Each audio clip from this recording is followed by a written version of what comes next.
ఇది ఒక మామిడికాయ. మా తమ్ముడు ఇప్పుడే చెట్టు ఎక్కి తెంపాడు అనమాట. తినాలనిపిస్తుంది, ఎంత పెద్దగా ఉంది అక్క, నాకు కావాలి అని అడిగిండు. సరే అని వాడే పైకెక్కి తెంపుకున్నాడు పాపం. ఈ బడకతోటి ఏమన్నా సరే నా బాగా తినేమన్నా తినరా, టేస్ట్ చూడు. అది కూడా పడకనే ఏముండదు కారం కదా, టేస్ట్ ఏమి ఉండదు. ఫ్లేవర్ స్మెల్ అవుతుంది.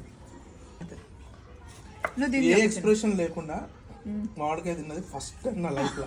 అవును అట్లనే ఉంటుంది. అది తిన్నప్పుడు 2 ఎక్స్ప్రెషన్స్ అంటాము, లేదంటే అంటే అంటాము. ఈ 2 ఎక్స్ప్రెషన్ లో ఏ ఎక్స్ప్రెషన్ అంటే చూడడానికి మటుకు ఇంత ఉంటుంది. ఎన్ని రోజులైనా ఇంట్లోనే ఉంటుంది, ఇంకా పండదు, ఇంకా ఉండి ఉండి రాలిపోతుంది. చాలా వస్తాయి ఈ చెట్టుకి. సగం చెట్టు ఏమో గాలి దుమారానికి పడిపోయింది ఇటు సైడ్. ఇది బాయ్ బాయ్.